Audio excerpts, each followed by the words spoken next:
Bienvenidos al podcast Más Humano. En Humano creemos que se pueden cambiar las cosas en un país, se puede cambiar la sociedad, se puede construir a través de hacer las cosas que amamos y seguir nuestras profesiones. Por eso creemos que los emprendedores son gente importante para construir una comunidad, y es por eso que el día de hoy tenemos de invitado a Seco Amutio, José Antonio Amutio, un muy querido amigo de muchos años, tanto de Jorge como mío, y prácticamente alguien que vive un espíritu de emprendurismo, pues que viene desde su familia, pero el aprendizaje y todo lo que transmite ha sido una persona que logra inspirar a gente joven y emprendedores. Y pues nada, estamos encantados de tenerte por aquí. Seco, ¿cómo estás? Igualmente, qué gusto. Oye, qué bueno que somos muy amigos, porque este ha sido el podcast que más regañadas me han tocado. Y todavía no empieza, güey. Pero ve la bienvenida, güey. No se crean. Qué gusto estar aquí con ustedes. Toda madre. Ya estamos alineados para todos los micrófonos en orden. Ya sabes cómo está el pedo, no te vayas a mover, no vayas a tirar el café, por favor, güey. No. Qué chido tenerte, carnal. De verdad es que qué gusto estar aquí compartiendo con ustedes, y muchas gracias por darme la oportunidad de compartir en un foro tan padre como lo que han hecho ya este tiempo en Humano. Súper chido. Bueno, ampliando un poquito la presentación, les quiero platicar. Seco es un empresario de la industria textil. También tiene una marca propia que es Tucané, que tiene una larga historia. Y ha sido director de diferentes grupos de franquiciatarios y de empresas comerciales. Y es speaker también, y bueno, es alguien que tiene como una misión de vida de inspirar, y es por eso que lo invitamos aquí. Un gusto tenerte, Seco, de nuevo, y quiero empezar que nos platiques un poquito, porque yo platicaba con Jorge que mucha gente pues aprende lo que aprende en la universidad, ¿no? Pero realmente en la vida pues uno aprende a madrazos, aprende a través de tutores, de animarse a hacer cosas y de muchas maneras. Y hay gente que tiene la visión de ser emprendedora, pero hay gente que tiene la oportunidad de aprender eso desde casa, ¿no? O hay gente que lo aprende muchos años después de haber metido muchas patas, y hay diferentes formas de llegar a convertirte en un emprendedor. Quiero que nos platiques un poquito cuál ha sido tu camino en este tema, ¿no?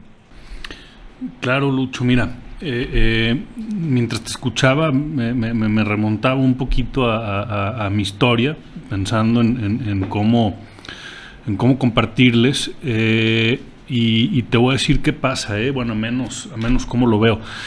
Yo creo que el emprender sí es en un punto responde a un inconsciente, ¿no? Donde traes un deseo, una pasión muy profunda, y la expresas en algo, ¿sí? Y esa pasión es lo que hace que los emprendimientos, que luego se convierten en empresas, puedan subsistir en el caminar del tiempo. Yo remontándome a la historia de cómo empezamos, pues ya son 16 años, en el 2009 que cofundo Tucané, ¿sí? Y en un principio la idea fue pues, simplemente decir, queremos crear una marca de ropa que vestiríamos nosotros y que nos encante. ¿Por qué? Pues por un deseo, un gusto personal, ¿sí? Y todavía no identificábamos el gran motivador, O sea, ahorita vamos a llegar a ese tema, pero cuando Chava, mi socio, y yo nos propusimos la idea, dijimos, bueno, nos motiva, nos ilusiona hacer algo de veras con mucha calidad, diferenciado, ¿sí? Y por diferenciado puede sonar trillado el asunto, pero verdaderamente pensábamos en hacer algo con un ADN, con un estilo muy propio, sí, pero que simplemente lo usáramos nosotros y que nos enorgulleciera. Entonces, cuando volteamos y vemos, sí, ¿qué hay, ¿sí? en el mercado? Pues ahorita el decir que hay en el mercado suena un diálogo muy estructurado y suena, hubo un estudio, o sea, pero en su momento era, ¿cómo te puedo decir? Era una inercia, era un olfato, era algo de decir, no hay una marca mexicana premium, ¿sí? ¿Por qué?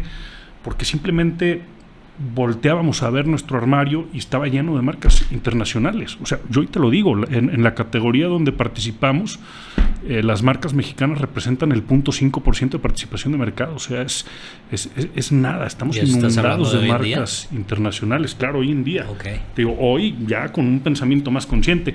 Pero cuando empezábamos el tema fue, hagamos algo verdaderamente fregón, que no lo hay. Queremos ser una marca mexicana, que simplemente nos enorgullezca y que sea premium, ¿sí?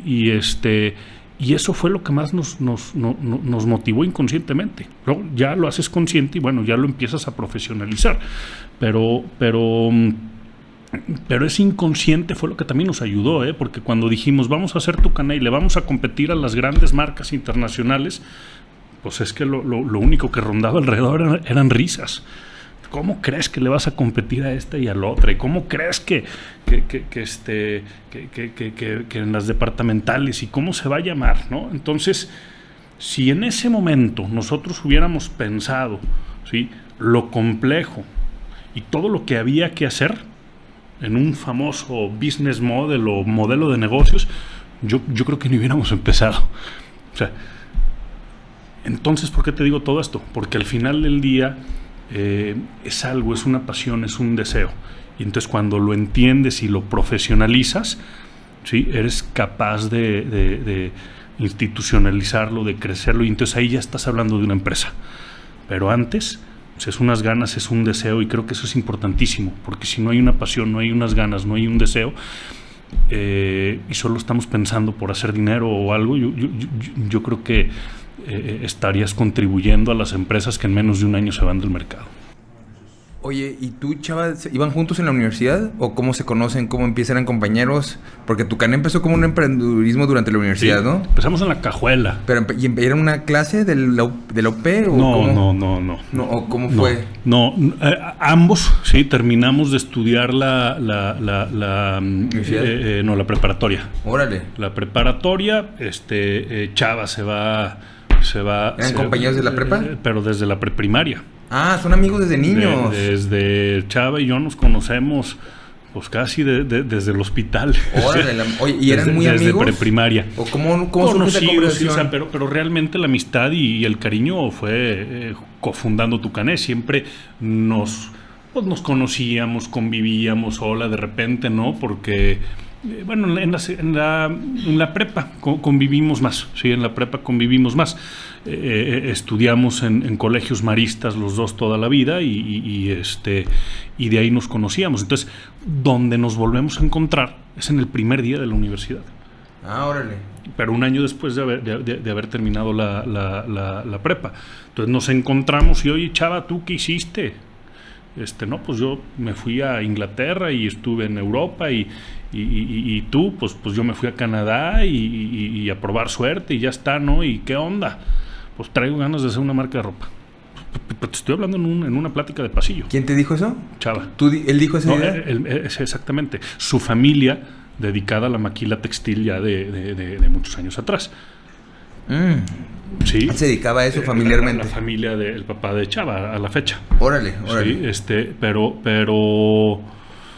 pero ¿en esa categoría o en qué tipo? No, maquilando para X marcas y X cosas. Lo que sea. Sí, okay. sí, claro, sí. Órale. Pero no Chava, o sea, Chava nunca había estado, o sea, era el sí, la familia de la familia del papá. Entonces en esa plática le digo, oye, pues a mí me encanta, porque de veras me encanta la ropa, más que la moda, la ropa, ¿sí? Me encanta la ropa, me gustaría una marca, como les decía hace rato, fregoncísima, una marca mexicana, picuda, chida, y ya está. O sea, es que eso era todo lo que había. O sea, nunca hicimos un modelo de negocio, nada. Después hay que hacerlo, ¿no? Pero en ese momento fue en el pasillo, oye, pues traigo yo esta idea, llegué de Inglaterra con esta idea, y tú qué onda, pues yo me dedico a hacer eventos, ¿sí? Yo hago eventos, muy en tema de relaciones públicas, que de hecho ahí fue en esas andanzas nos conocimos en ese entonces. mucho. Y entonces le digo a Xavi, pues a mí me encanta, vamos haciéndolo, ¿no? De alguna manera, pues tú puedes tener ahí una guía o algo con tu familia, ¿sí? De cómo hacerlo, pero no porque el papá de Chava se dedicara a eso, pudo en ese momento involucrarse a ayudarnos a hacerlo. Él tenía que atender a los grandes clientes, y lo que sí le apreciamos y le agradecemos muchísimo es que fue quien nos orientó al principio. Oigan, vayan con esta costurera y díganle, pero fue un tema de arrancar y de buscar costureras y movernos y buscar telas. Y ya después, ¿sí? Conforme fue creciendo Tucane, pues pudimos hacer equipo con el papá de Chava. Pero fue hasta después que logramos. No tenían el nivel para poder maquilar con él. Es que imagínate que cuando nosotros empezamos no teníamos ni la menor idea, y entonces, pues el papá, pues sí, ahí hay una costurera, ¿verdad? Y vayan a ver si les puede hacer. Pues traíamos la idea, sí, empezamos haciendo unas playeras tipo cuello beisbolera con bloques de color, muy diferenciadas, muy llamativas. Pero entonces cuando nosotros llegamos con la costura le dijimos, oye, pues es que mira, el diseño lo queremos así, se nos ocurrió hacer este rollo con estos colores, con estas formas. Bueno, pues no sé si se angustió o se moría de risa porque decía, oigan, pero pues es que necesitan tantos colores y hacer el trazo y las formas, pues yo puedo ayudarles a coser, pero pues consigan las telas y esto, total que era un rollo. ¿Y cuántas quieren hacer? Pues mira, pues no sé, o sea, pues hacer, pues cuánto cuesta, no teníamos ni la menor idea. No, pues la maquila cuesta tanto, ¿no? De hacer un producto más así, la confección, pues el corte y la confección, pero pues alguien les tiene que ayudar a hacer los patrones. No sabíamos absolutamente nada es nada. Y el primer reto fue, pues vamos a conseguir telas buenas. Y vaya reto, que sigue siendo hoy en día. La industria en México sigue siendo para un sector muy especializado, ¿no?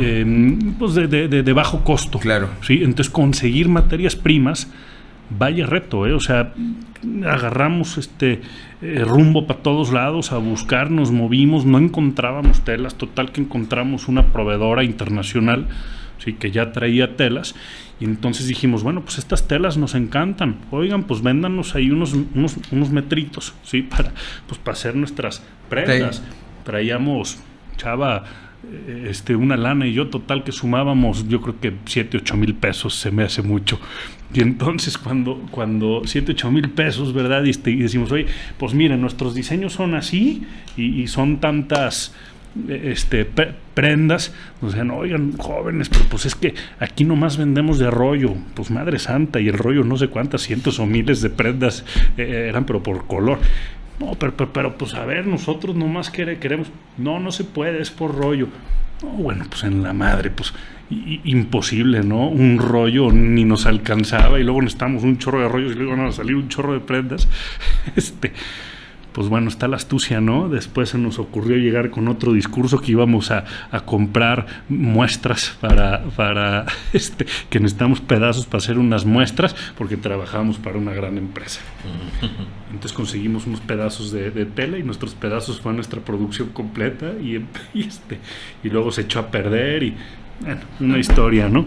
Y ahí nos peleamos con quien las echó a perder y volvimos a conseguir que nos restituyeran nuestras telas y sacamos nuestras primeras playeritas, las vendimos de maravilla en la cajuela, ahí en la universidad, escondidas de los profes, y así empezamos. Así empezó. Oye, Seco, ¿y qué tan diferente crees que sea emprender en un país tercermundista como México a otros países primermundistas?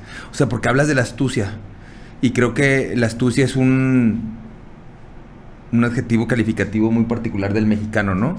Que creo que también existe en otros países, ¿no?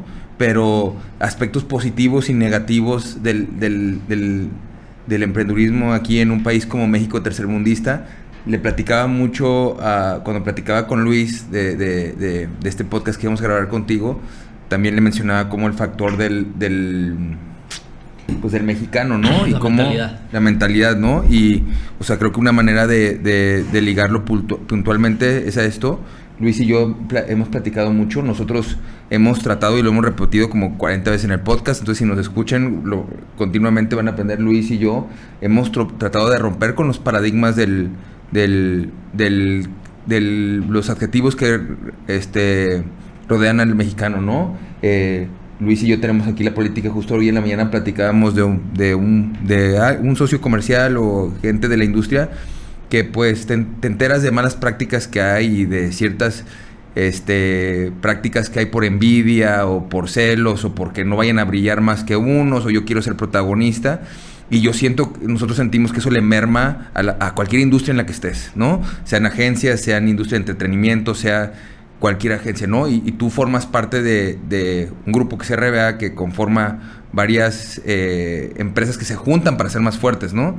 Y lo importante que es eso, cómo se refleja la cultura, ¿no? Pero yéndome a la parte más básica, ¿qué crees que sea aspectos positivos y negativos de emprender en México? Mira, más que ponerle la etiqueta tercermundista y demás, me gustaría verlo desde una óptica un poquito diferente. Evidentemente, el ecosistema de emprendurismo en México es más complejo, ¿sí? O ¿cómo te puedo decir? Menos facilitado o facultado que en otros países. Es una realidad, ¿no? O sea, simplemente pensemos en nuestro vecino del norte. Digo, cada país con sus retos y con sus temas, ¿no? Pero simplemente el acceso a créditos, bueno, pues es más barato, ¿no? A lo mejor pensar en Estados Unidos el crédito, el nivel de riesgo, hay más apuesta al riesgo. Yo creo que esos son los grandes retos, ¿no? Pero debemos de verlo desde un enfoque de comprensión, ¿sí? Para que una vez que somos capaces de comprenderlo, ¿sí? Ver cómo lo vamos a atacar y entonces estar desde un pensamiento resolutivo. ¿Qué es lo que pasa? ¿Y por qué digo quiero cambiar el enfoque? Es bien normal, ¿sí? En nuestra cultura, y no me voy a desviar en el tema filosófico y el porqué de las cosas, pero hay todo un tema atrás del por qué somos como cultura, ¿sí? Bueno, pero un consecuente, ¿sí? del cómo somos, ¿sí? Por estos porqués, ¿sí? Que sería otra plática, es que nos justificamos mucho en el no hacer las cosas por la complejidad de las mismas y nos quedamos en los famosos esques. Es que en México está bien difícil, es que no hay apoyos, es que el gobierno es un hijo de la fregada, es que... y entonces somos una cultura de esques, ¿sí? Pero esques sentados en la hamaca de decir, pues es que está bien difícil y pues ya, ¿no? Y pensemos, llegó la pandemia y bueno, pues es que nos fue de la fregada, pero pues es que fue la pandemia. ¿Y cuántas personas fueron capaces entonces de decir cuál es el problema que está aquí y cómo lo reconocemos? Porque no hay que ser ajenos a los problemas, hay que entenderlos, hay que reconocerlos para de manera colateral trabajar en la ecuación, trabajar en las soluciones. Entonces ese es un gran reto que tenemos cultural, ¿sí? Y que cuando hablamos de emprendimiento, ¿sí? No sea nomás romántico, ¿sí? Vemos muchas campañas del emprendimiento y es una palabra de megamoda, ¿va? Pero verdaderamente la entendemos y luego peor aún, a los que la promueven la entenderán.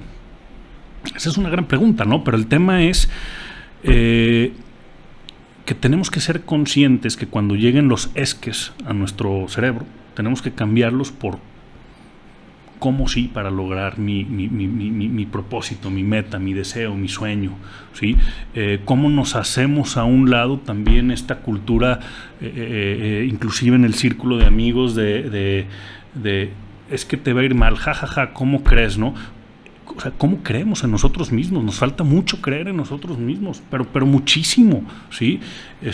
Y a veces se confunde con arrogancia. Y entonces si uno se echa porras o uno dice, oye, yo soy bueno para esto, entonces es un arrogante. Yo estoy en contra de eso. O sea, hay que reconocernos nuestras fortalezas y nuestras debilidades, ¿sí? Siempre con humildad, por supuesto, ¿sí? Pero ¿por qué siempre estar en un tema negativo, ¿no? Entonces, hablo de esos retos culturales, ¿sí? Y por otro lado, quiero hablar de lo que sí tenemos como mexicanos. Somos demasiado creativos, ¿sí? O sea, somos muy creativos, muy resolutivos, muy sociables, ¿sí? Lo que toca es enfocarnos. Cuando hablamos también de proyectos, yo soy de la firme idea de que no hay escasez de dinero, hay escasez de ideas bien soportadas y estructuradas. Si nosotros tenemos una idea bien soportada y bien estructurada, seguramente podremos acceder. Oye, ¿qué es más complejo? Por supuesto, ¿sí? Esa es otra y es una realidad. El nivel de riesgo, ¿sí?, del tenedor del dinero en México es muy bajo. Y empecemos por los bancos, ¿no? Entonces tienes que tener unas garantías de no sé cuántas veces a uno, el que tiene la lana, o sea, entonces el nivel de riesgo es muy bajo. Entonces, si hablamos de innovación, que es un tema que me apasiona, pues eso es otro gran reto que tenemos las personas que estamos en el mundo de la innovación, ¿sí? Porque entonces estamos contra un sistema de completa aversión al riesgo.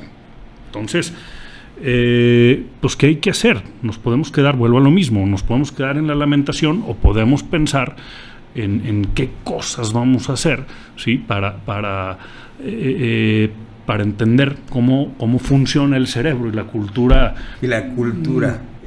Perdón. México, ¿no? Y entonces, bueno, es que de ahí nuestros laboratorios universitarios que empezamos, ¿no? Donde digamos, bueno, aquí probemos, y si sabemos que vamos a decir, oiga, traemos un nuevo proyecto, una nueva idea, y entonces la pregunta, así como que de cajón, y no soy profeta ni brujo, pero prueben, y la primera que llega a la mente, y a veces tampoco es ¿y en cuánto tiempo es el retorno de la inversión? ¿Y cuál es o sea... Es que justo quería... Eso atenta contra la innovación. Completamente. No, y te sorprende. Ese punto, por eso ahorita me estaba riendo. O sea, Luis, no me va a dejar mentir. Hay empresarios aquí mexicanos con una cantidad de dinero, o sea, con un éxito, digamos, financiero, que no voy a decir nombres ni cantidades, pero que yo me he sentado a platicar con ellos y estás platicando con ellos y son hechos aquí en México y les dices, oye, Uber nunca había ganado dinero hasta este año. Y te voltean a ver, ¿cómo? Sí, llevan perdiendo dinero más de 15 años, o no sé cuándo se fundó, 2009 creo que también fue. Amazon perdió dinero durante, creo que 10, 12 años, y creo, no sé la cantidad, pero fueron miles de millones o cientos de millones, o no sé si llegaron al billón de dólares, pero perdieron dinero para hacer dinero. Y los ves como, te dicen, güey, es mentira. Y te dicen, ¿cómo es posible? Y les enseñas la nota. Y este año fue el primer año que Uber generó utilidades en toda su historia. Entonces, también no entienden. ¿Sabes cuál es el tema que yo veo aquí en México? Y nosotros trabajando desde, por ejemplo, nosotros que estamos en Guadalajara, y por la razón que estamos yendo a Ciudad de México a buscar clientes, es que aquí la gente son empresarios industriales. No entienden cómo desarrollar marca, cabrón. Entonces, en Ciudad de México te topas con gente que, por ejemplo, tenemos un cliente de American Eagle, Jesús, que es una persona que lleva una carrera desde abajo de Nike y le tocó trabajar abajo de la que es la CEO de Nike, de la marca de Nike. Y él es el CMO de American Eagle a nivel Latinoamérica. Y entonces traen un conocimiento y traen unas prácticas completamente diferentes a las que las ves en industrias regionales, ¿no? Y yo creo que eso pasa mucho también aquí en México. La cultura y la preparación de los empresarios, estamos hechos, son negocios industriales. O sea, incluso tú lo acabas de mencionar. ¿De dónde empezó Tucané?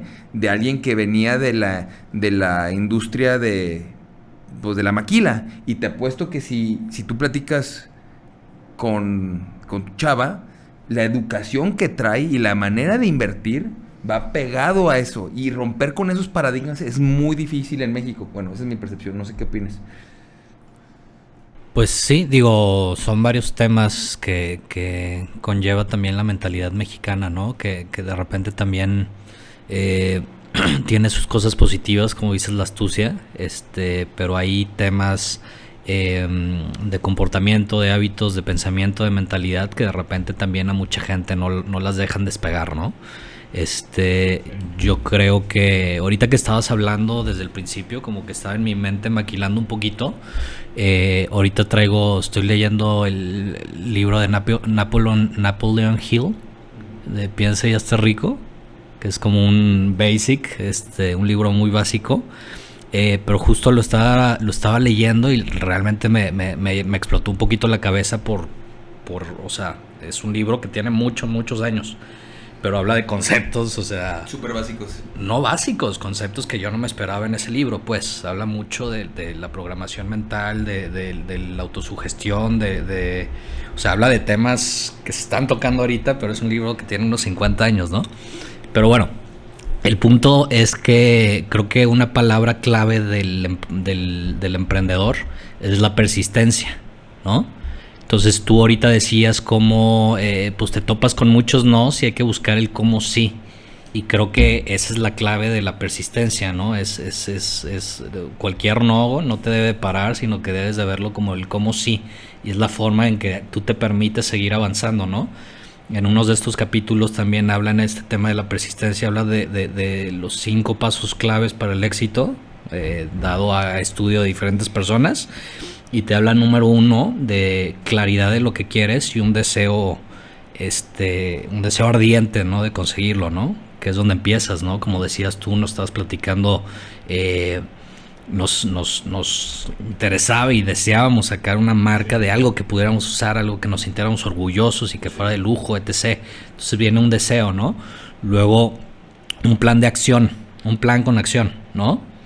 Que si no, pues en deseos todo está muy bonito, pero si no lo pones en acción no pasa, ¿no?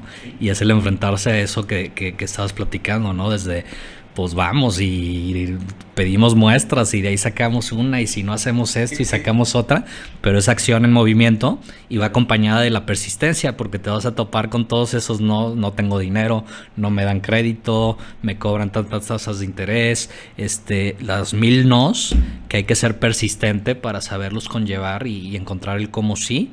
Y uno de esos puntos también era el alejarte de la gente y de las opiniones de los terceros.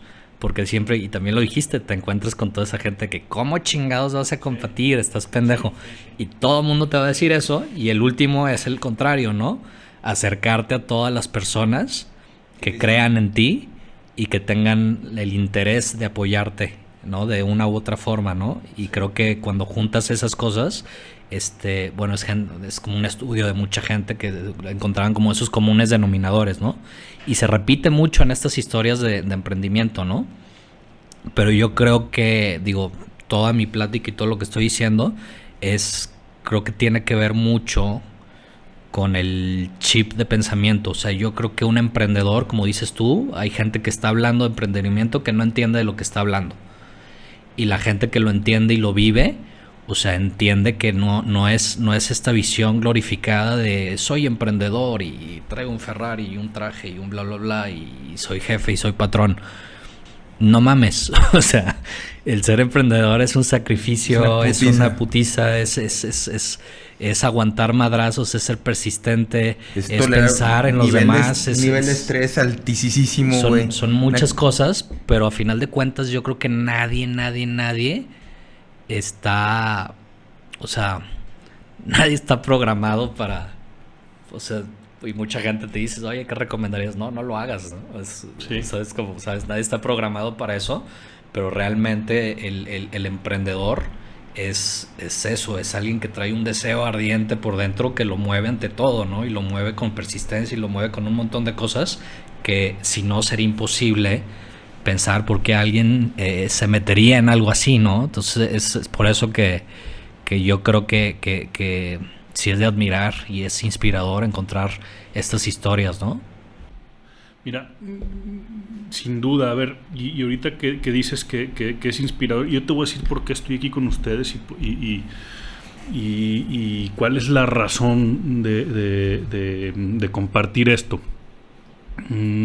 Soy un firme creyente, ¿sí? Que cuando haces consciente lo inconsciente, ¿sí? Entonces verdaderamente puedes generar un cambio, impacto. Pues un cambio, un impacto y contribuir, ¿sí? Yo creo que y a menos es una filosofía muy personal, ¿sí? Que para recibir primero hay que dar, ¿verdad? Y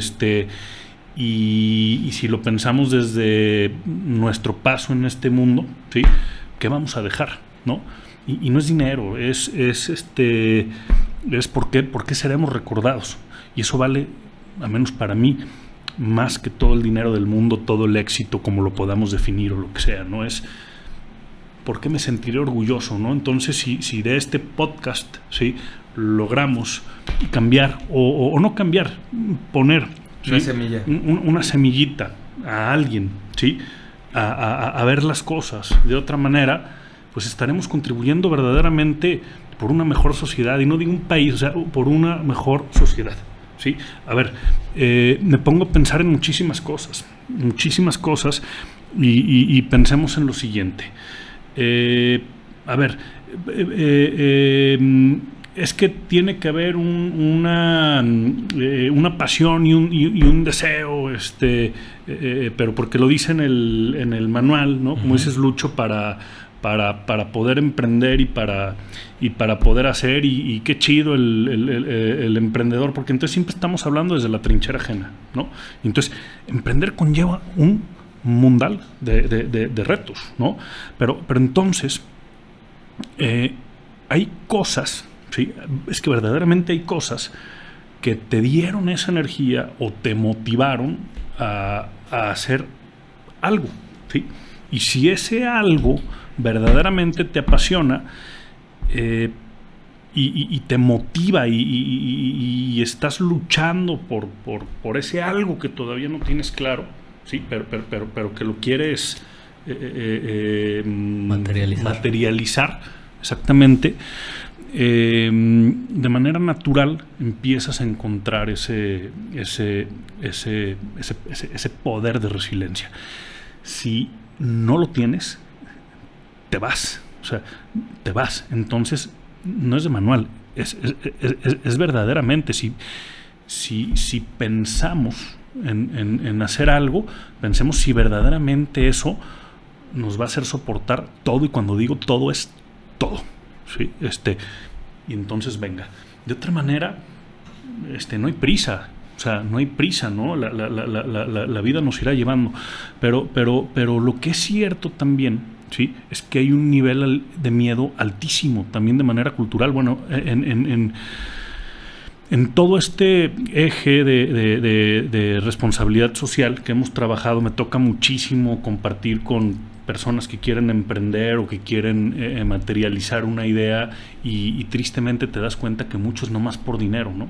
Y entonces pues te das cuenta que pues eso no va a llevar a nada, ¿no? O por otro lado también te das cuenta que no hay una verdadera diferenciación, o no hay algo que vas a aportar a la sociedad. O sea, entonces tenemos que pensar en verdaderamente, ¿sí? ¿Qué va a hacer y para quién es tu producto o servicio que vas a hacer? Si estamos hablando de productos o servicios, ¿sí? Y para quién, ¿no? Tenerlo bien claro, ¿sí? Pero bueno, lo que te quiero decir es que este miedo, ¿sí? Este miedo prepondera, ¿eh? Entonces, cuando le dices a una persona, oye, está bien, estás ahorita trabajando en una empresa, ¿no? Bueno, renuncia mañana y entonces empieza a hacer tu proyecto. Ahí se desmorona toda la idea, ¿no? Entonces, se necesita mucho carácter, ¿sí? Pero el carácter está en si verdaderamente crees en ti. Entonces, me conecto con otra idea, ¿no? En alguna ocasión me tocó compartir con un rector de X universidad, y platicando me decía, ¿tú qué crees que falta, ¿sí?, en el sistema educativo? Pues yo creo que lo que más falta es filosofía. Podríamos pensar muchas cosas, pero ¿por qué filosofía? Sí, claro. ¿Por qué y el para qué de lo que hacemos? ¿Sí? Vayamos al ejemplo académico. ¿Cuántas personas entran a una carrera? Pues porque el amigo es lo que va a estudiar, o porque los papás le dijeron, sí, o porque tenía que hacer algo. Cuando me gradué, Rangel nos dio yo fui el último generación que se graduó con Rangel, que era el rector del TEC de Monterrey, en ese entonces alguien muy famoso, y dio la estadística: el 85% de los graduados se dedican a una profesión diferente a la que estudiaron. O sea, el 15% ejerce, cabrón.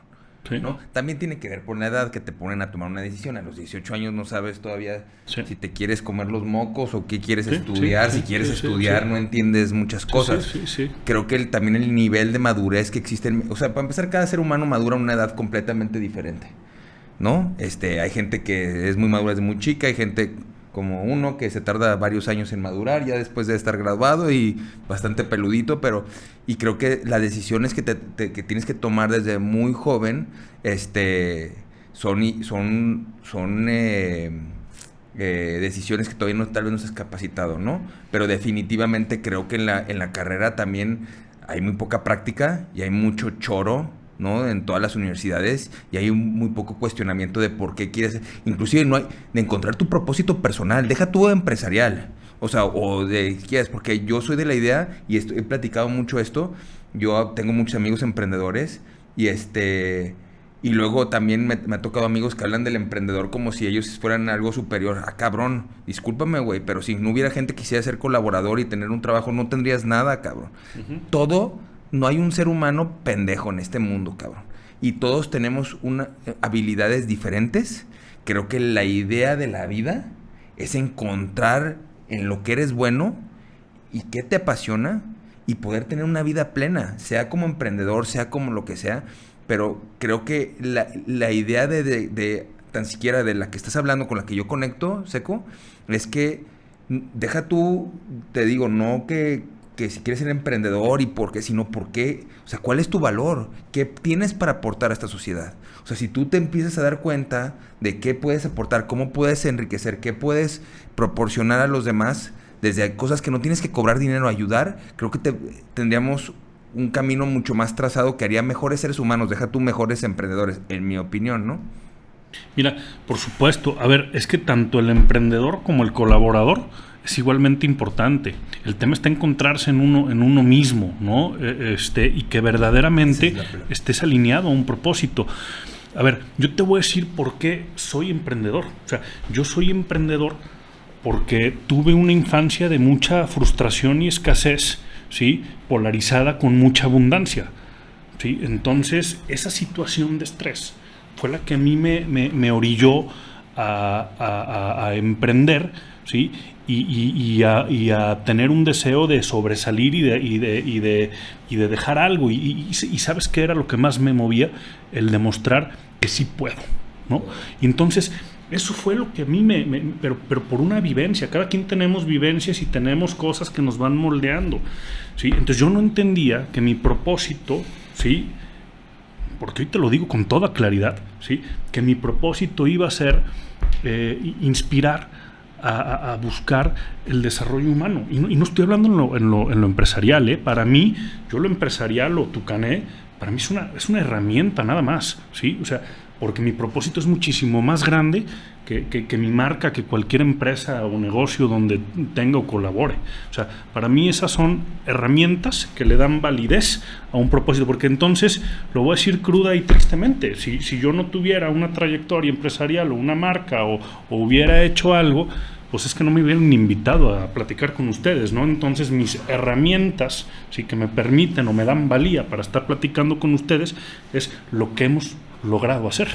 Y lo que hemos logrado hacer, hoy me tiene aquí sentado con ustedes platicándoles un poquito de mí, con el propósito de que esto entonces impacte en alguien más, y eso para mí es la felicidad, y eso para mí es vivir en propósito, y eso para mí es, vuelvo a lo mismo, más grande. A veces me cuestionan y me dicen, oye, ¿y es que por qué compartes las buenas prácticas? ¿No te las deberías de guardar?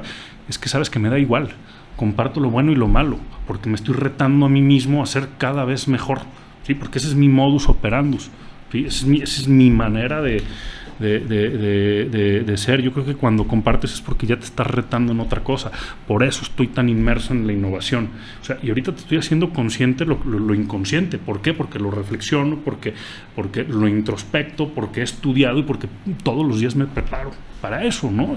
Entonces, ese es mi propósito, y evidentemente se necesita generar recursos para que la maquinaria siga andando y siga creciendo, y entonces mi capacidad de dejar esa huella o ese legado pues pueda también ir creciendo, ¿no? Entonces ese es mi deseo más profundo, ese es mi motivador. Por eso me levanto y por eso soporto y aguanto los trancazos de todos los días, y vaya que son trancazos. Oye, Seco, yo quiero entrar en algo bien particular y algo muy personal que mencionaste, con lo cual conecté. Hablaste de que de chico te tocó vivir carencia y abundancia. Sí. ¿Puedes platicar un poquito más a fondo cuál fue la experiencia y por qué lo platicas de esa manera? Sí, mira, sí.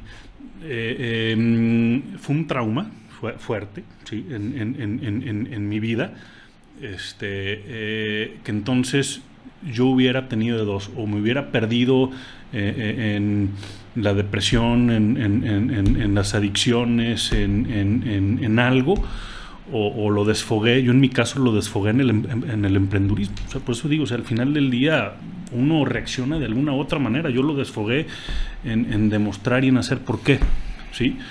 Y lo digo como es, o sea, en mi familia, en mi núcleo familiar, tanto del lado de mi papá como del lado de mi mamá, pues familias empresariales, comerciales de toda la vida, ¿sí? Donde en mis primos muy cercanos había mucho dinero, ¿no? Entonces podían irse de viaje a Estados Unidos, a Disneylandia. Entonces en la plática con mis primos todos los días era pues de los viajes y qué chido Disneylandia. Y bueno, yo no había visto a Mickey Mouse, por ejemplo, ahí en un librito o algo así, ¿no? O sea, yo la primera vez que fui a Disneylandia, por ejemplo, pues fue con mis recursos propios, ¿sale?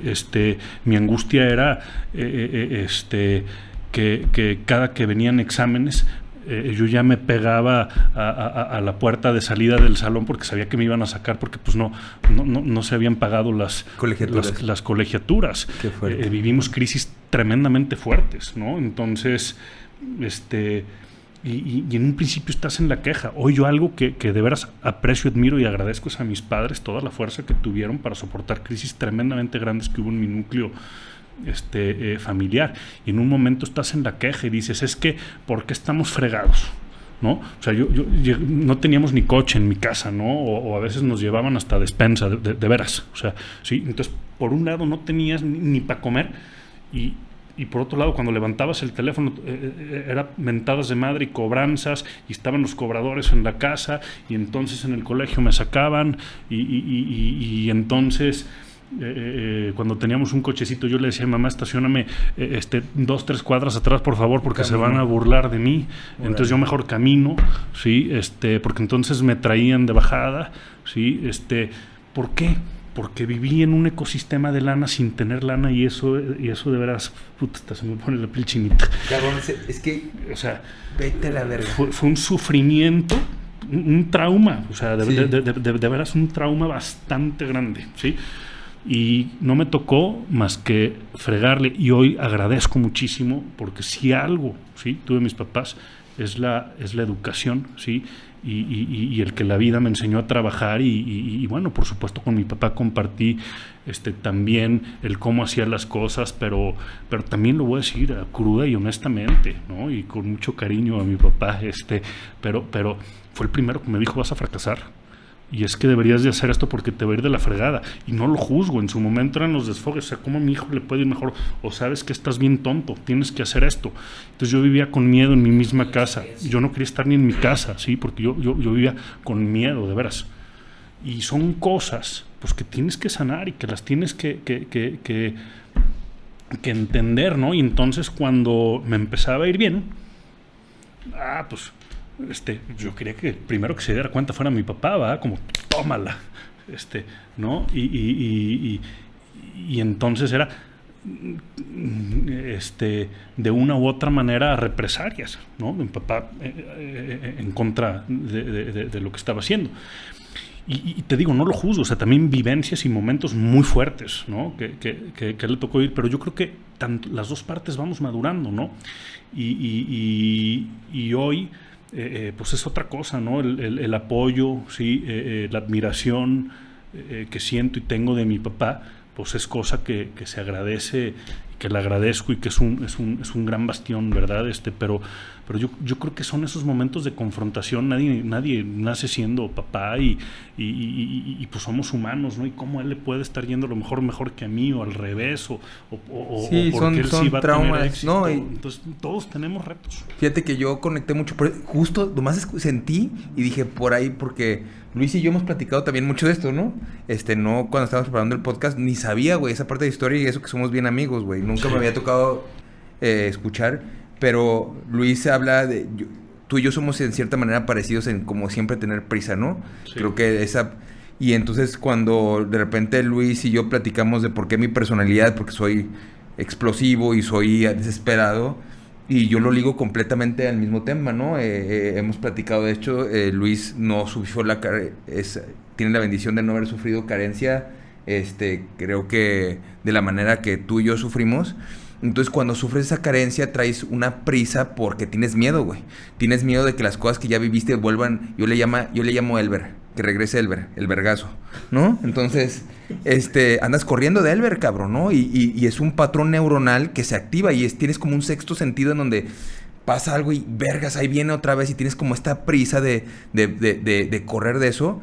Y yo viví el mismísimo trauma, lo he platicado, ¿no? Y se me hace súper chido que lo puedas compartir y tan abiertamente, porque yo tuve la fortuna, yo no soy de aquí de Guadalajara, para empezar, ¿no? Yo llegué de Tijuana, pero iba a la escuela en San Diego, en cuarto de primaria, y pues aquí todos crecen desde la primaria, y el apellido, y el del apellido grandote, y las mamás se conocen, y todos son amiguitos.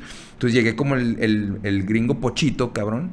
Y me hicieron el fuchi desde el primer día, cabrón, ¿no? Y me acuerdo de sufrir de muchísimo bullying, muchísimo señalamiento, que no tenía tal o tal apellido, o no pertenecía a tales círculos, o mis papás, o preguntaban quién es tu papá, y no, pues mi papá es cualquier hijo. Y gracias a Dios mis papás siempre tuvieron la oportunidad de meterme a las mejores escuelas, que creo que es lo que siempre que me preguntan ¿qué aprendiste? Absolutamente nada, pues hice un chingo de relaciones, ¿no? Y hoy me tiene con lo que tengo, mucho o poco, lo que he logrado construir es a través de las relaciones y del deporte, ¿no? O sea, fueron las dos cosas que más me desarrollaron, porque yo considero que el emprendedurismo es un deporte de alto rendimiento, cabrón, ¿no? Del extremo. O sea, cuando tú haces... extremo. Cuando haces... Como nadar con tiburones. Literal, cabrón. O sea, tú cuando haces alto rendimiento, tu única función es maximizar, cabrón. Y no tienes vida personal, todo se va a ese alto rendimiento. Cuando eres emprendedor no tienes vida, no hay horarios. O sea, es que no que tengas vida, pero es tu prioridad sobre todas las cosas.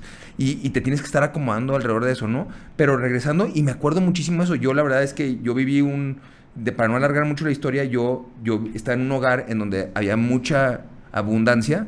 Y cuando yo tengo 9 años, mis papás se divorcian. Y me tocó vivir un divorcio muy feo, de los que se odian y que se avientan hasta la cubeta, ¿no? Entonces pasé de un día yo vivía en Tijuana, estudiaba en San Diego, en playas de Tijuana, y pasé de tener absolutamente todo lo que quiera, vacaciones con primos en Disneylandia, todas estas cosas, a mi mamá al día siguiente, no sé si te voy a poder pagar la colegiatura, o no sé si te puedo llevar a la escuela, y me tenían que sacar llorando, porque yo del estrés lloraba en el salón de clases en la primaria, güey. Un niño de 9 años con ese nivel de trauma, mi papá queriendo quitarnos la casa, o sea, cosas muy, muy feas, que me dejaron súper traumado. Y justo cuando platicábamos me decía Luis, es que tú siempre tienes prisa, cabrón. Y he tenido que hacer muy consciente ese dolor, porque tengo miedo de que regrese esa carencia en mi vida. Le tengo pavor, cabrón, ¿no? Entonces, siempre estoy corriendo detrás de las cosas, y el verte conectar con eso, ¿no? Creo que forma mucho de la parte de la personalidad de por qué somos como somos, ¿no? Y Luis también es un excelente emprendedor, es una persona que yo considero súper estratégica, con una claridad de pensamiento súper, clara pero iba a decir la palabra, cero visceral, cabrón. Es muy fría, cabrón, ¿no? Y creo que no, justo eso es gracias a que no le tocó vivir la carencia en ese sentido tan siquiera. No sé, ¿qué opinas de eso? Sí, digo, sí, o sea, no tengo una historia como la de ustedes, Sí, yo era el claro, que les echaba. el del apellido Fernández del Valle y le decía pinche jodido, ¿no? El que hacía el boli. Llegaba todavía, ya llegó el Pochito. Sí, es el buleador, ¿no? Sí. No, tampoco, o sea, digo, tampoco era muy abundante, pero la verdad es que nunca sufrí, nunca tuve una carencia, ¿no? Creo que tuve todo lo básico necesario. Mi papá, pues viene también de una familia con dinero, le fue bien en la vida. No es un emprendedor, no es alguien con un espíritu emprendedor, y sus prioridades y sus deseos y cosas están enfocadas en otra cosa que no son las empresas, ¿no? Entonces yo creo que a lo mejor un poquito o sea, no sé, siento que me faltó esa imagen o ese aprendizaje en casa de aprender a hacer dinero, aprender a esto, a ciertas ambiciones, bla, bla, bla. No lo tuve, pero definitivamente hay muchas cualidades y hoy en día te puedo decir que los valores que me hacen y que me forman y me hacen más importante son esos valores que aprendí en casa. Y sí, no soy una persona que está atrás del dinero, ni preocupado por el dinero, ni tuve esa educación de alguna forma, pero hay cosas que me diferencian de mucha gente, ¿no? Y que lo aprendí en mi casa, lo aprendí a través de mi papá, que en el futuro empecé a tener relaciones con otro tipo de personas como Carlos Álvarez del Castillo, que trabajé 6 años con él, pegado a él, y fue alguien que me enseñó mucho y me abrió la cabeza sobre los números, sobre esto, sobre las estrategias, sobre la frialdad que tienes que tener para hacer negocios, para mantener grupos de personas, emociones, un montón de cosas, y de repente te das cuenta que pues a veces la vida te da lo que necesitas, no como debería de ser o como tú lo pides, sino llega de formas que uno nunca espera, ¿no? Pero sí, te digo, yo creo que también esto que estoy hablando de Carlos, supongo que en tu caso tú también pues has tenido diferentes tutores y gentes que te han dado la mano y te han mostrado diferentes caminos, ¿no? Sí, claro, a ver, una cosa es la carencia y demás, y otra cosa es lo que ves, ¿no? O sea, yo te puedo decir, o sea, yo hoy le doy gracias a Dios, ¿sí? Por la carencia que viví, porque eso me llevó a ser hoy la persona que soy, ¿sale? Porque de otra manera a lo mejor en mi caso no, o sea, me hubiera llevado el destino a otro lado, entonces al contrario, o sea, yo creo que cuando eres consciente y reconoces todo eso y entonces lo cambias, dices, venga, gracias a eso soy como soy, y afortunadamente se encauzó para bien y no para mal, ¿no? Pero mira, en ese tenor de ideas, pues tuve la fortuna de, no sé, desde mis 6 años, arrastrar la maleta y acompañar a mi papá a rutas de venta y a moverse y a ver cómo eran las negociaciones. Entonces además de traerlo en la sangre, ¿sí? ese tema comercial, pues me tocó vivirlo desde muy chico, ¿no? O sea, entonces yo creo que son estos talentos, ¿no? que vas desarrollando y encontrando, más que desarrollando. Que encontrando y desarrollando, pero que de alguna manera los traes, ¿no? Es como el gran futbolista, pues bueno, tiene la habilidad para pegarle. O sea, yo me acuerdo, de veras, no es broma, o sea, a mis 6, 7 años de edad, o sea, tengo una anécdota que todavía me acuerdo y me da risa, que una vez le hablan a mi mamá en la escuela y le dicen, oiga, pues tenemos que expulsar a su hijo. ¿Pero por qué? O sea, pero fíjate, hablando en la mentalidad, en la primaria, creo que fue primero o segundo de primaria, ¿no? Estaba en la primaria, pues ya estaba la selección, y a mí pues se me ocurrió hacer una tarjetita, y le ponía, pues, algo se me ocurrió, poner una tarjetita que le enmicaba y le pegaba papel contact que era como de plástico, y entonces la hacía así medio elaborada y se las vendía a mis compañeros en el salón de clases y les decía, mira, si me compras esta tarjetita, ¿sí? Vas a entrar a la selección de fútbol. Y entonces vendí muchas tarjetitas. Está buenísima esa historia. Y le llegaron las tarjetitas y pues entonces, pues obviamente que pues no había nada de eso, ¿no? Entonces llaman a mi mamá y le dicen, oye, pues es que tu hijo pues es un estafador. Pues sí, pero un estafador en primero de primaria. O sea, no sabías ni lo que era estafar, ¿no? O sea, pero lo que te quiero decir es esa ingenuidad, vaya, pero esa creatividad, y yo era de salir de mi casa y ponía mi tenderete ahí de dulcecitos y papitas y mamá, por favor, y llévame, y entonces vendía, ¿no? Y sí, o sea, siempre tuve esa parte, ¿no? Entonces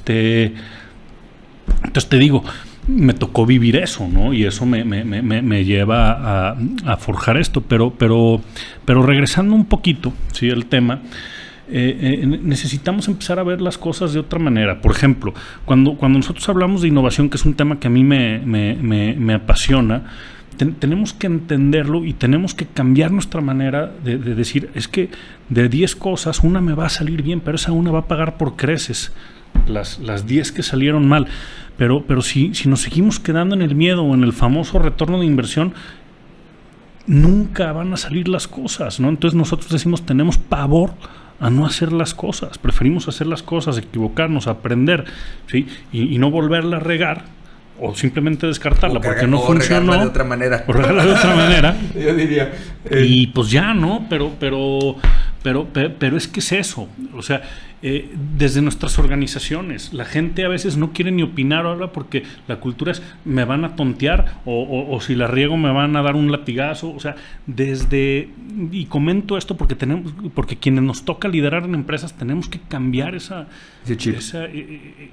chip, y a quienes colaboran en las empresas, pues tienen que empezar a hablar y externar sus ideas, ¿no? Porque luego resulta que estamos en una junta y, oye, ¿entendieron? Sí, todos sí, luego nadie entendió nada.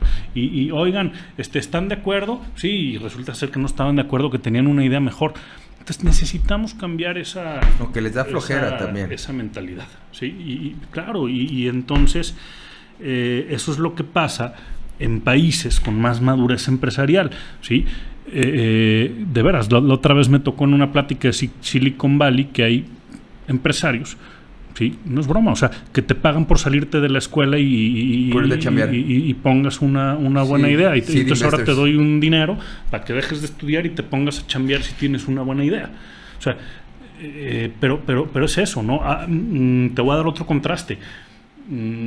Estamos en un periodo de expansión y la expansión demanda recursos. Entonces, hoy tenemos acercamientos con capitales mexicanos y con capitales extranjeros, y te mueres de risa porque entonces el capital nacional te dice y el retorno de inversión y cuánto vamos a ganar el mes cero, ¿no? Y cuáles son las garantías, y el otro de acá te dice, si me pones ganancias desde el mes cero, no le entro. Yo quiero ver pérdidas, yo quiero ver cómo se va a construir o sea, son mentalidades bien diferentes, porque entonces la madurez entiende que un proyecto hay que estructurarlo a largo plazo y entonces ya está ponderada la pérdida, ¿sí? Pero es parte del proceso. ¿Por qué? Porque entonces queremos acelerar las cosas, ¿sí? Y entonces, pues, ¿qué pasa? Pues que seguimos en una mediocridad, así lo voy a decir abierta y duramente, de inversión. Una mediocridad, ¿sabes qué? Pues hay los bienes raíces y ya está, o a ver, échame una garantía y ahí está. Y eso o negocios industriales. Sí, pero el otro, ¿sí? ¿Cuánto más te va a dar? Y no nomás es cuánto más te va a dar. No, lo que va a crear en el país. Claro, cuánto aportación y mejora social va a dejar. Hay que pensar en eso. Completamente. Qué tripsote. Fíjate, dale, vas. Sí, no, está cañón. Por ejemplo, estudiando un poquito como la historia en general de la humanidad, o sea, los países que se volvieron primermundistas, o sea, desde tiempos de la colonia, o O sea, sus empresas eran empresas de investigación y desarrollo de industria, pero había mucha, o sea, toda la apuesta de un país en crecimiento está dada y destinada a la innovación. Por eso es que en las universidades de Estados Unidos hay departamentos investigando, tienen departamentos de investigación con presupuestos que, puta, ya quisiera. No, de poner 2-3 cositas ahí y ya está el laboratorio. Exacto, y le apuestan a que este desarrollo de innovación, o sea, están a la punta de lo que viene, de lo mejor, de lo más nuevo, de los grandes hallazgos, de todo lo que mueva la industria inmueble y desarrolla y cambia la forma en que vivimos en el mundo, ¿no? Y yo creo que estos países primermundistas, o sea, esa inversión y esa mentalidad es esa, ¿no? Entonces, países no desarrollados de repente se enfocan como México en vamos a maquilarles. Sí. Y vamos a ponerles las piezas y vamos a ponerles el personal y vamos a hacer la mano de obra.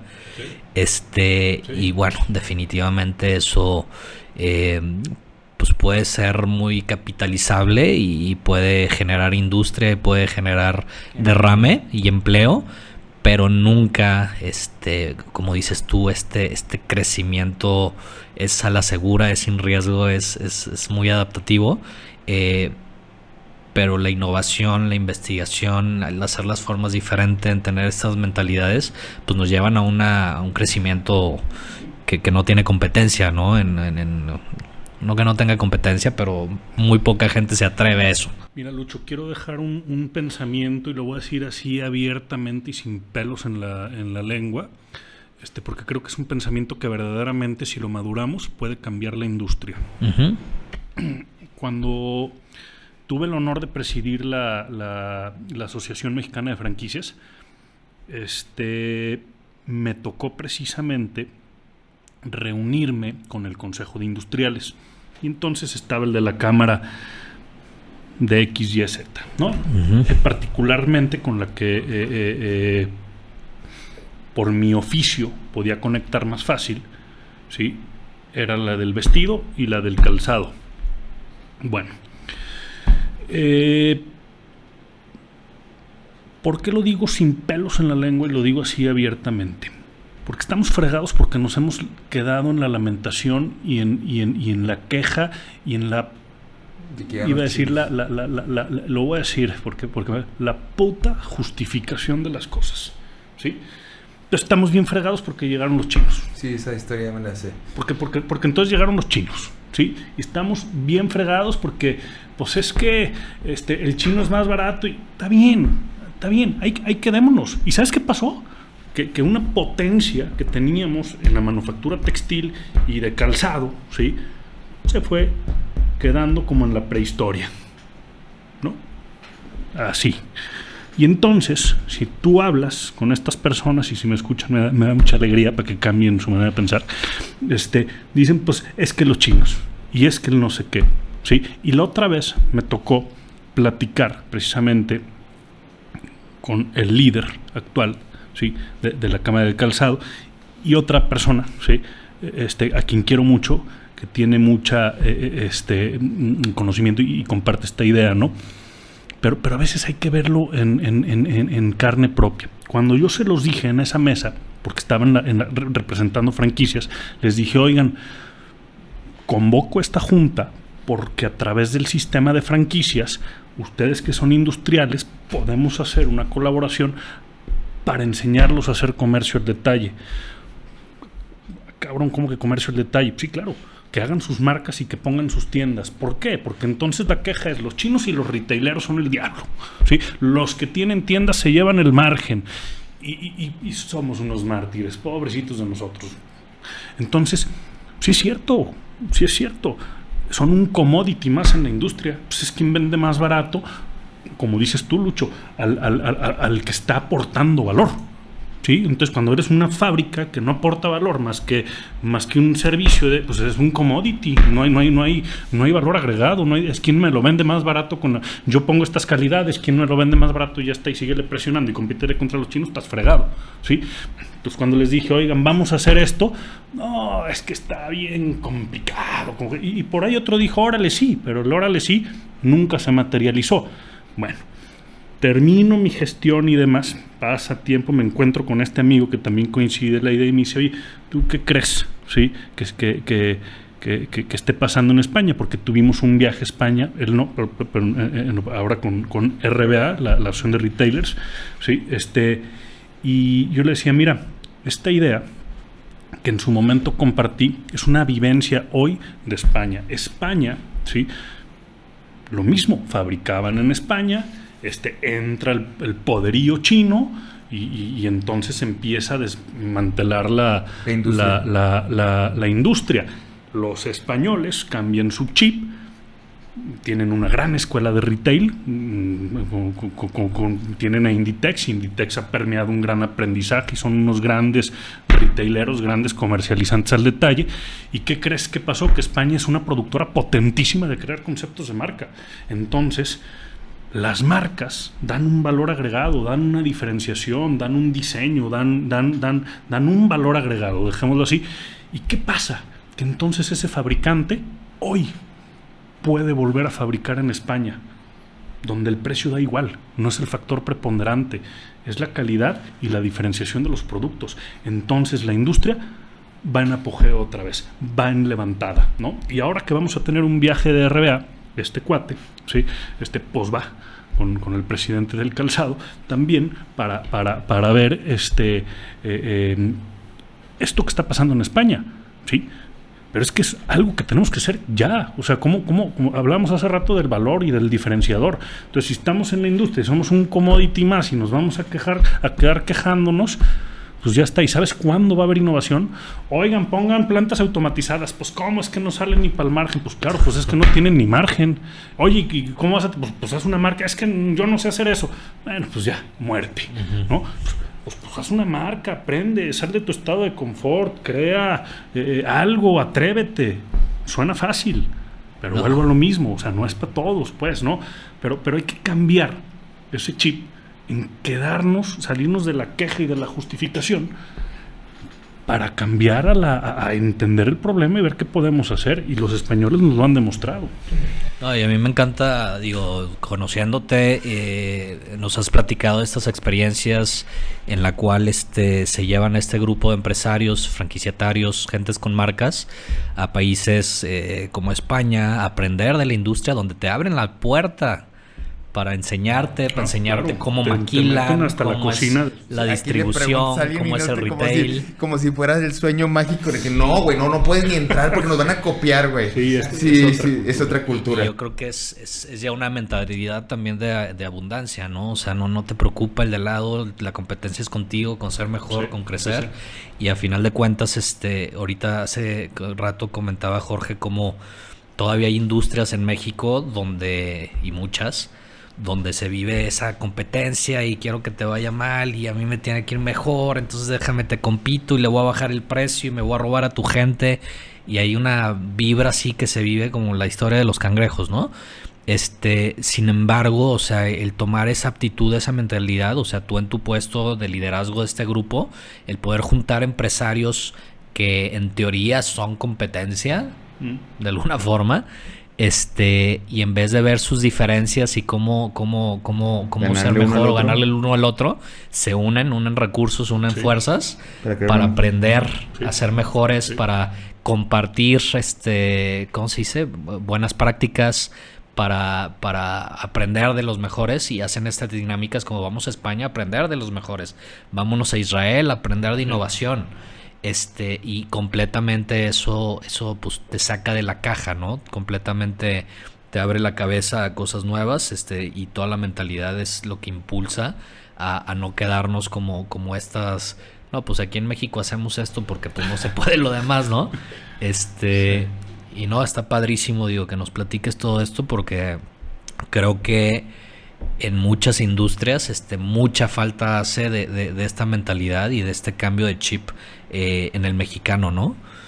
Y yo te diría, ya para terminar, no solamente en las industrias, güey. O sea, yo algo que me da mucho orgullo es tener amigos con los que puedes tener estas pláticas, porque te hacen mejor ser humano, güey. Deja tú empresario, emprendedor, el Yo he hablado mucho y creo que se los he dicho cuando les estoy chingando a los que nos escuchan. Yo siempre estoy chingando a mis amigos de que nos juntemos y ellos nunca se quieren juntar a... Siempre están chingando. Sí, ¿verdad?